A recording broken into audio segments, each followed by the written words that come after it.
हिंदू, ईश्वर और भय। हम मनुष्य हैं और हमारे पास सोचने की शक्ति है और हम सभी अपने दिल के अंदर अटकलें लगाते रहते हैं और हम जीवन का अर्थ उद्देश्य जानना चाहते हैं। हम सभी जानना चाहते हैं कि हम इस दुनिया में क्यों पैदा हुए हैं। हम जानना चाहते हैं कि हमें किसने और किस उद्देश्य से इस दुनिया में लाया गया है।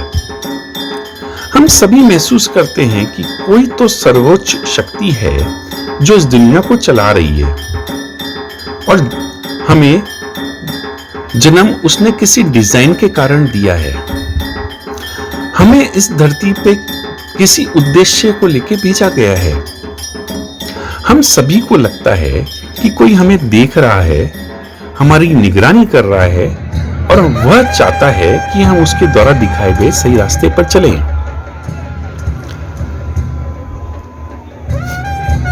हम सभी को लगता है कि अगर हम उसके उद्देश्य या किसी भी कर्तव्य को पूरा करने में विफल रहते हैं, क्योंकि सर्वोच्च शक्ति या ईश्वर ये डिजाइन करता है और वह हमारा परीक्षा लेने के उद्देश्य से हमें दुख दे रहा है।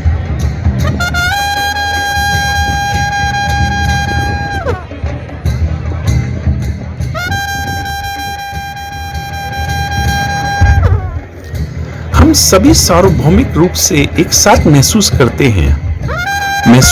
हैं और अनुभव करते हैं और मानते हैं कि भगवान ने इस दुनिया को बनाया है और भगवान ने हमें एक उद्देश्य के लिए इस दुनिया में भेजा है। यह रचनाकर वही है जो हमें इस दुनिया में लाता है और चाहता है कि हम अच्छे कर्म करें, क्योंकि वह हमें हर बार, हर मिनट और हर समय देखता रहता है।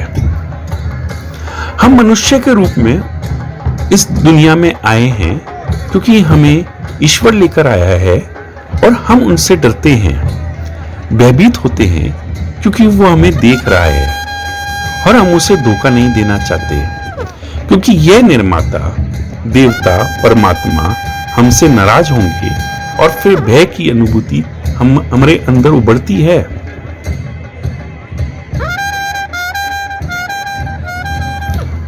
जब हम ईश्वर से डरते हैं तो हम वास्तव में बुरा महसूस करते हैं, क्योंकि ईश्वर या परमात्मा हमसे नाराज होंगे और क्योंकि ईश्वर का क्रोध निश्चित रूप से या तो हमारी बुरी किस्मत लेकर आएगा या वह हमें आशीर्वाद नहीं देंगे। हम पूरे जीवन डरते हैं और डरते हैं क्योंकि हम नहीं चाहते कि हमारा भगवान हमें सजा दे।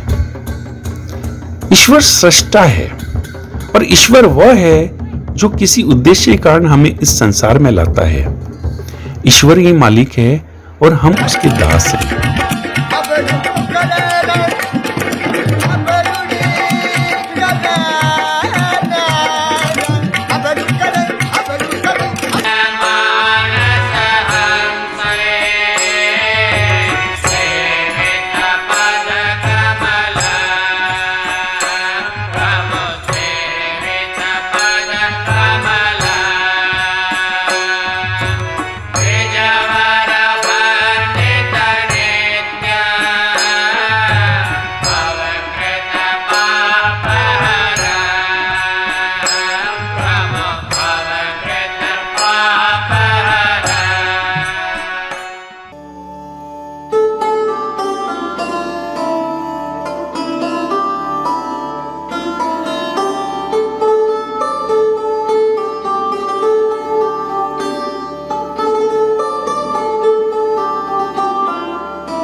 ये लोगों में औसतन आम रूप से प्रसारित है, जो आज के समय में हजारों पत्थरों और मूर्तियों की पूजा कर रहे हैं।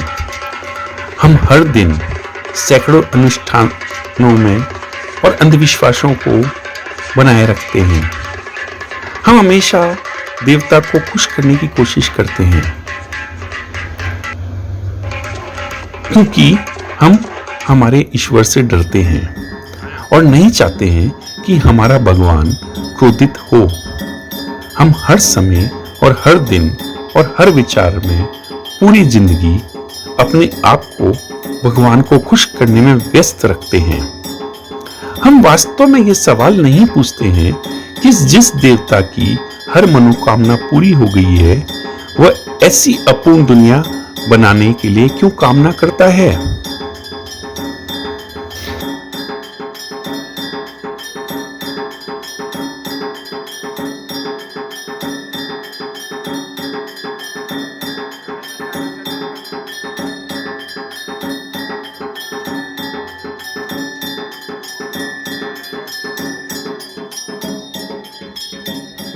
Life of Hindu people is started in this subcontinent with knowing the nature, what nature is, what are the laws of natures. And after that, in the post-Vedic eras, the spiritualism start emerging on this land. And then comes the age of conflict, the conflict between rationalisms and spiritualisms. Rationalists, to support the rationalisms, philosophical thoughts, Upanishads start coming out. They says that there is a rational phenomena to knowing the nature. They say that there is a logic can prove the existence of human beings, the reasons of this life. On the other sides, epics and Puranas start coming up. They want to establish that spiritualism is the base of Hindu people. The spirit, the soul, the God is only creator of this world. Rationalists have their own epistemology and metaphysics. They say this cosmos have some rational essence towards the goal to attain a good life.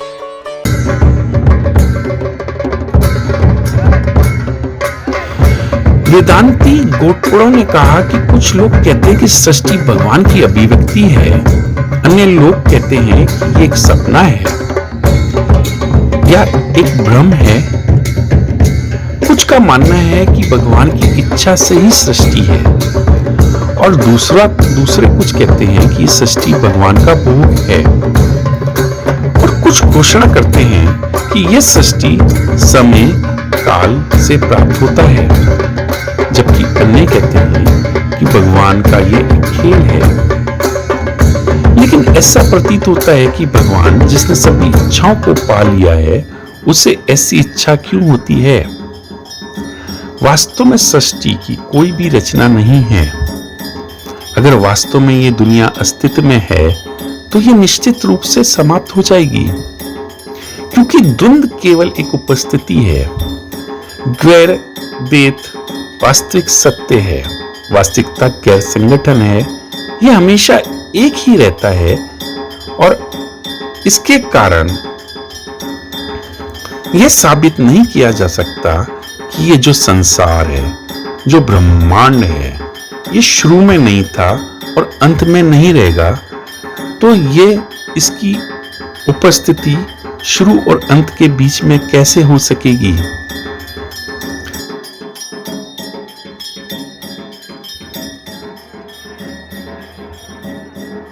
Nature came up with ethical teachings and then turned to bhakti and social reforms. In Hindus, literature and religion, which is dharma, were the same things. Learning literature means you are learning religion. हिंदुओं में विशेष रूप से ईश्वर की कोई अवधारणा नहीं थी और हिंदुओं ने अहम ब्रह्म अस्मि की अवधारणा के साथ शुरुआत की। हिंदुओं के लिए भगवान हमारे निर्माता नहीं थे,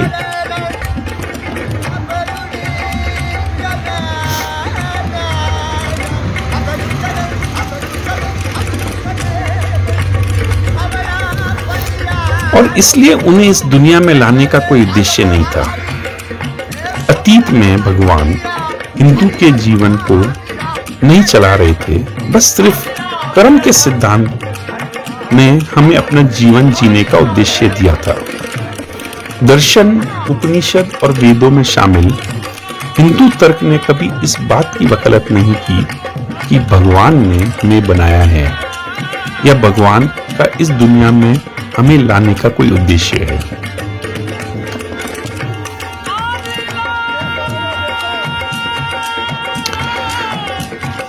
बर्ट्रैंड रसेल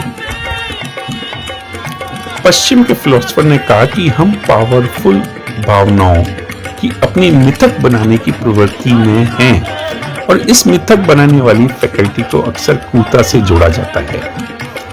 हिंदुओं के लिए जीवन की विचारधारा इतनी लोकतांत्रिक थी कि अतीत में तर्क और तर्क संगत के साथ आने वाली नई सोच को स्वीकार कर लिया जाता था,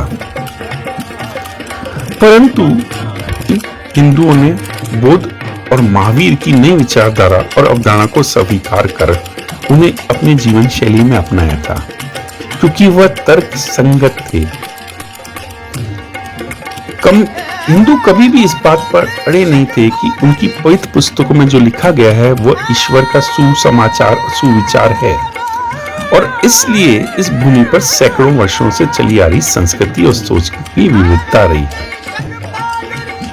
जबकि ईसाई धर्म अपनी सोच और विचारधारा में अडिग रहा था। माता मरियम कुंवारी थी। इस सोच को धर्म ने अपनाया और इसके लिए किसी भी सबूत या तर्क की जरूरत नहीं थी। लेकिन बहुत अधिक लोकतांत्रिक होने की प्रवृत्ति हिंदुओं की मूल विचारधारा को भ्रष्ट करती गई, और इसलिए बाद में हमने तर्क का उपयोग किए बिना और तर्क शक्ति खोकर सब कुछ स्वीकार करना शुरू कर दिया। भारत में आर्य के लेखक हवेल ने कहा कि वेद योद्धाओं, कवियों और दार्शनिकों की एक जाति की संस्कृति का प्रतिबिंब करता है, जिन्होंने वाणिज्य की और कला को आगे बढ़ाया और ज्यादातर कृषि पर जीवन जीते थे। उन्होंने कोई मंदिर नहीं बनाया, लेकिन साधारण तरीके के साथ प्रकृति की पूजा की।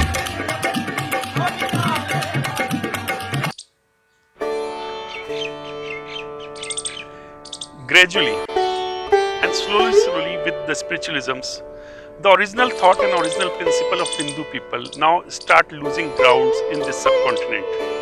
The rationality, logic and reasoning is subsided and new thoughts and new way of life is started on the basis of spiritualisms.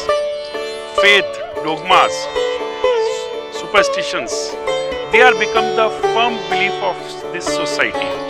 This society is now moving away from the education, moving away from the cognitions, moving away from the nature, moving away from the process of inquiring to knowing the truth. Now the society is gradually becoming more superstition, more religious. This religion is now led by the number of people who decide what actually the right is, what actually wrong is. And this way of life made this Hindu people drag them away from their natural thinking, drag them away from knowing the nature of inquiring the phenomena, drag them away from what actually the life in accordance with the truth. हिंदुओं के लिए जीवन सरल था और उनके पास 4 आश्रम थे, जिसमें ब्रह्मचार्य, गृहस्थ, वानप्रस्थ और संन्यास शामिल थे। और हिंदुओं के लिए जीवन का मैट्रिक्स कर्म था और कर्म के अनुसार सभी को उसी के अनुसार परिणाम मिलता था। हिंदुओं को अगले जन्म का कोई डर नहीं था, लेकिन वह इस जन्म में ही जन्म और पूर्ण जन्म के चक्र से बाहर आने की तर्क संगतता मुख्य उद्देश्य के साथ पूरी करते थे। हिंदू जीवन में कोई लालच नहीं था, कोई पछतावा नहीं था और धन की भूख नहीं थी। हिंदुओं के लिए जीवन सरल था और इसलिए समाज और धर्म सैकड़ों साल तक चलते रहे। लेकिन वर्तमान में हिंदू धर्म में बदलाव आया।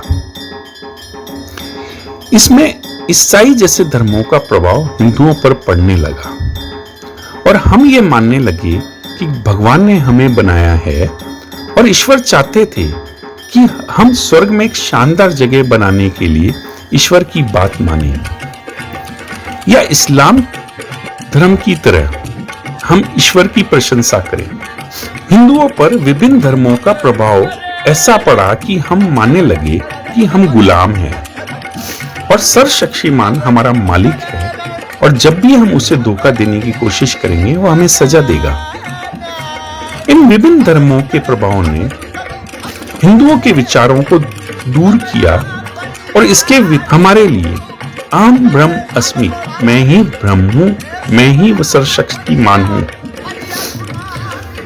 की विचारधारा को खो दिया गया। अब हम हिंदू हर दिन, हर मिनट और हर समय भगवान या देवताओं को प्रसन्न करने में व्यस्त रहते हैं ताकि वह हमारे ऊपर अपना आशीर्वाद बरसाए। हम हिंदुओं ने कड़ी मेहनत और कर्म के सिद्धांत की गरिमा खो दी और अब हम अभी भी दुनिया की सबसे पुरानी सभ्यता होने का एहसास और गर्व महसूस करते हैं, लेकिन हमारी सोच खोकर अन्य धर्मों की सोच बनाकर अनुष्ठानों और अंधविश्वासों के गुलाम बन गए। पहले हमें गर्व था कि हमारे पास जीवन की तर्क संगतता और वैज्ञानिक दृष्टिकोण थी, लेकिन अब हम नए अनुष्ठानों और रीति रिवाजों का पालन करते हुए हिंदुओं में अस्वाभाविक सा परिवर्तन लेकर आ गए, जो कि हिंदू विचारधारा का हिस्सा नहीं है। मैंने कई युवाओं से पूछा कि वह भगवान के बारे में क्या सोचते हैं।